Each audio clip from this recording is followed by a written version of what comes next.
Hi, everybody at Let the Girls Be. Um, my name is Beth Boynton, and I am a nurse and an author, and I am very excited to be part of creating a special project for you about having a confident voice. And so to do that, I've invited three of my dearest and wisest and experienced friends and colleagues to help me teach you an activity called This Is My Confident Voice. And for me, I've been a nurse for many years and I'm a mother of one son and a woman. I guess I'm that too, like all of you or many of you. And confidence has not been easy for me to develop. It's been kind of part of my life work I teach communication skills to nurses and doctors, and anyway, it's not easy to develop. It hasn't been from my experience. So I hope that this activity might be meaningful for you. And so now I'm going to ask if Liz would introduce herself and tell a little bit about what brings her here tonight. Thank you, Beth. My name is Liz Korabek-Emerson. I'm a mindfulness meditation teacher, and I've been designing and leading mindfulness-based programs for close to 10 years now. And I'm also on the faculty of a community college, and I teach mindful communications. And before that, I was in the theater for a number of years, actually a couple of decades, if I'm being truthful. And as a performer, a director, and a creator. And now I use all of those theater skills to help people to be present in their experience and resilient in their lives. And I have found that I'm most confident when I can use all of my skills and bring everything together. When I first started teaching mindfulness, I thought I had to put aside all my theater training and be a mysterious mindfulness teacher. But I found that what was unique to me is that I had all these skills and I could make it fun. And that made me more confident because I felt like I was my authentic self. Thank you, Liz. And Angelynne, would you go next? Sure.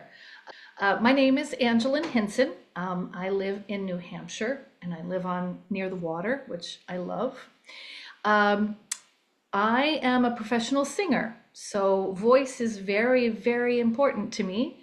I've been a professional singer for a very long time, singing in the Boston metropolitan area and just sort of all around. I've sung jazz, I've sung classical, and I primarily do classical now. I was in the theater like Liz and like Beth for as a youngster, and so all of those skills have come with me. But I teach professional voice. That is really my main gig, and I have taught 7-year-olds to 85-year-olds.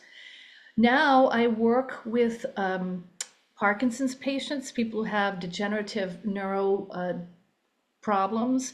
I work with people who have COPD, and I take all those skills that I learned as a professional singer and use them in a health context so that what I learned as a singer can help people in their everyday lives to communicate, not just as a singer, but as a speaker, as communicating. And the thing that I've realized over just even the past year, I've been doing this for about 10 years now. And just in the past year, it's really dawned on me that the people I work with have actually suffered a little trauma in that they've been told as a young person that they couldn't sing. Oh, just stand in the back row and mouth the words because you can't sing. And they carry this with them all their lives. And it's only now that they're retired or they're active as a senior citizen that they are exploring that voice that they were told they didn't have. So this project is kind of exciting because it's sort of a little bit of a spin on what I deal with, day in and day out. Thanks, Angelynne.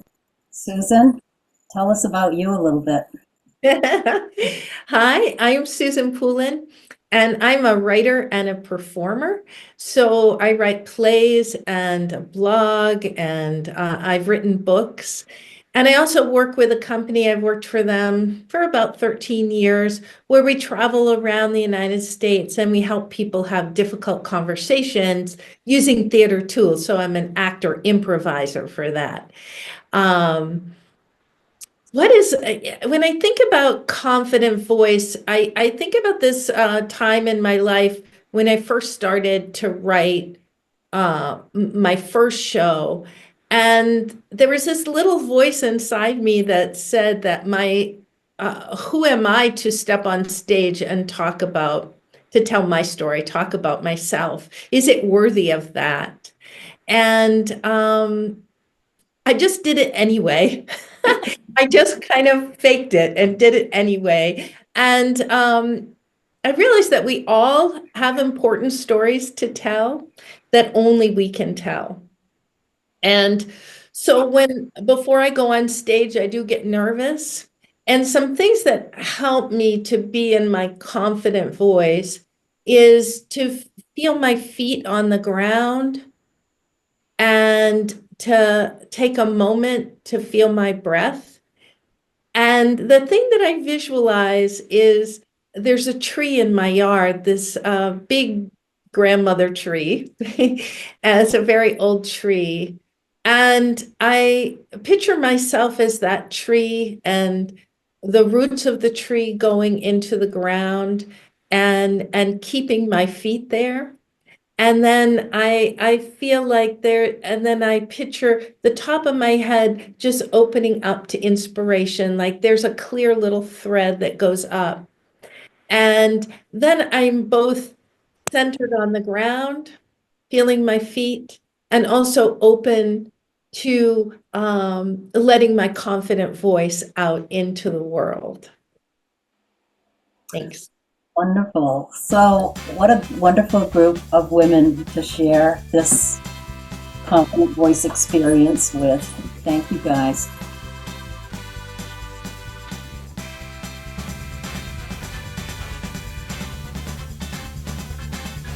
So, we're going to do an activity that's called This is My Confident Voice. And I've asked our women to bring a bowl, but you could bring a bag, or you could be, yes, let's show our bowls. We all have bowls. And you could have a bag. I know some of you women at Let the Girls Be have these beautiful bags that you've made, so you might use that. Anything that you can reach into.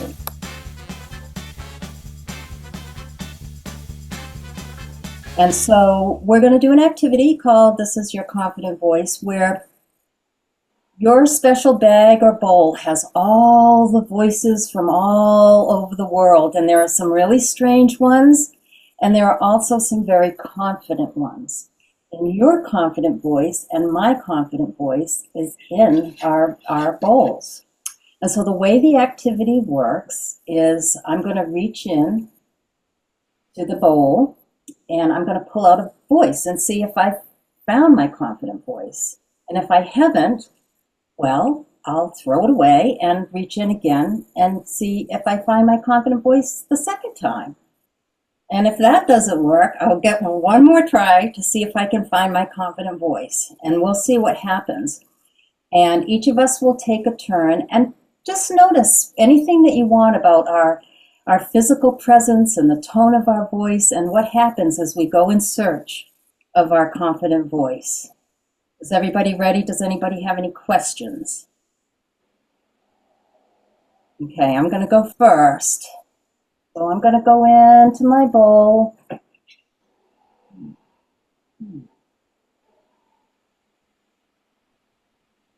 I found my confident voice!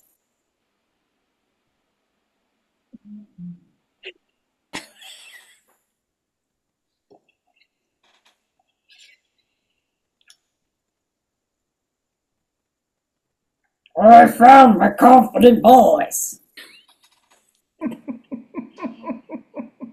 Maybe.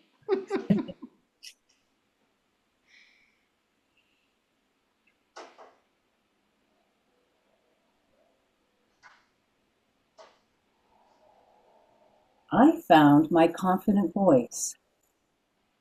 My name is Beth Boynton, and I found my confident voice.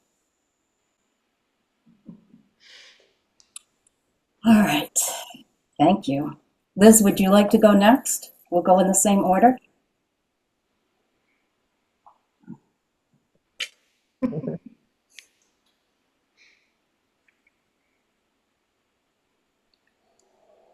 I found my confident voice.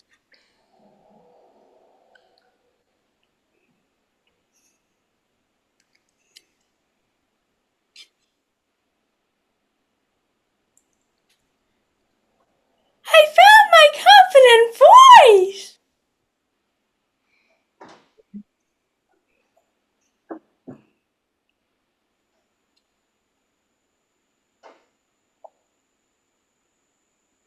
I found my confident voice. My name is Liz Korabek-Emerson, and I found my confident voice.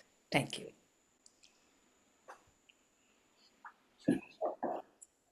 Okay.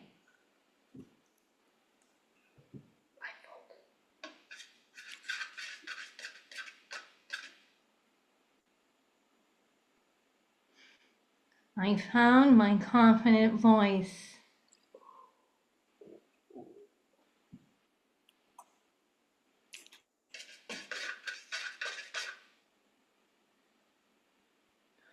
I found my confident voice.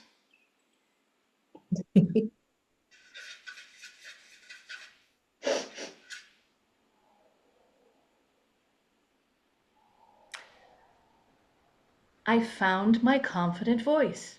My name is Angelynne Hinson, and I found my confident voice.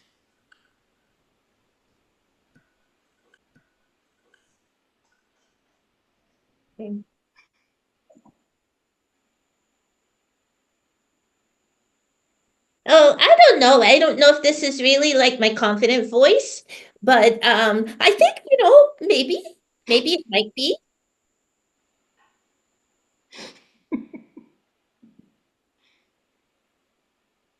Oh, quand je parle français, je parle français comme un bébé, and je ne suis pas.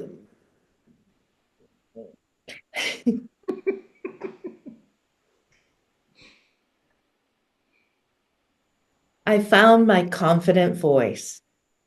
My name is Susan Poulin, and I found my confident voice. Oh, that was so beautiful to watch. Thank you, Liz and Angelynne and Susan, for playing that activity. It's really fun experience to feel that voice, isn't it? It is I was struck by everybody how their voice was lower and much more in the person's body.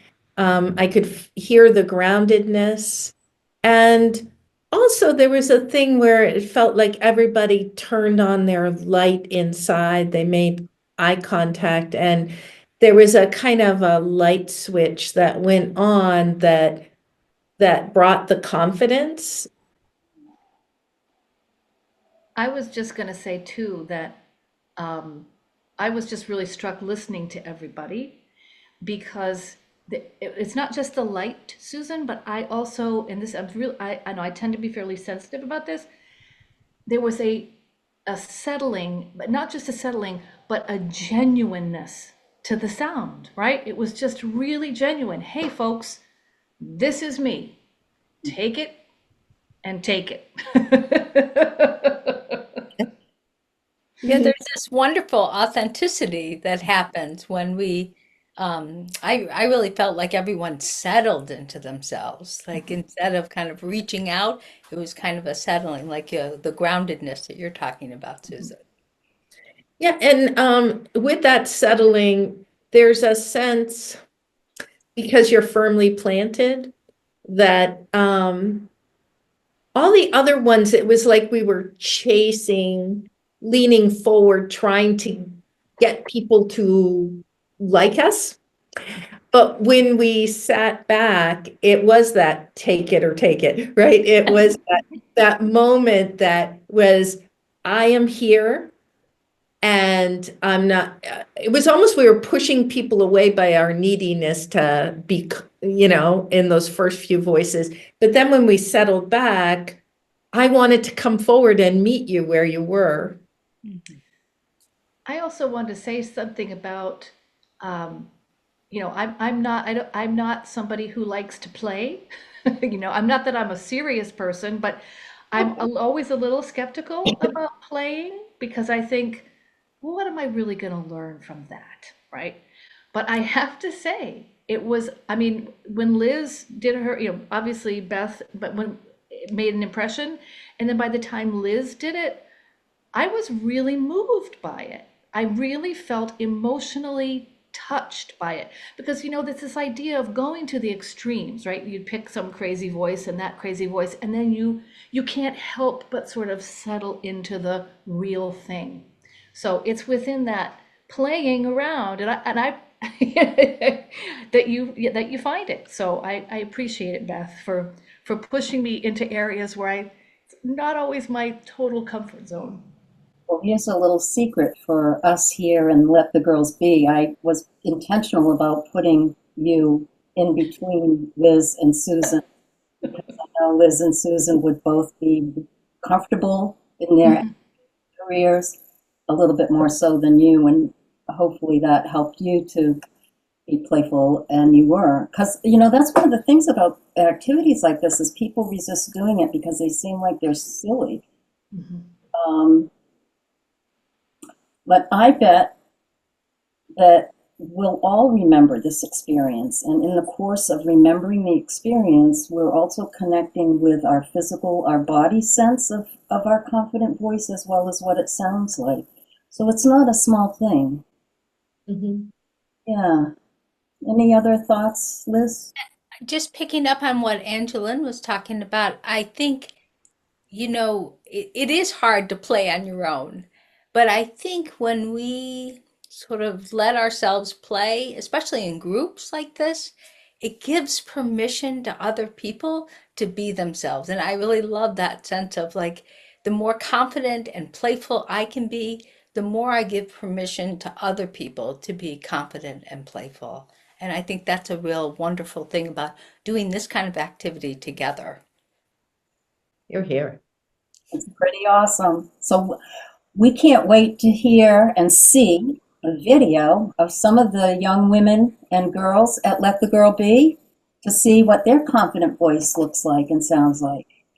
And then we'll put it in an article and we'll circulate it all over the place. So we say goodbye, and one more thing is this. Let the girl be. Bye. Bye. Thanks, everybody.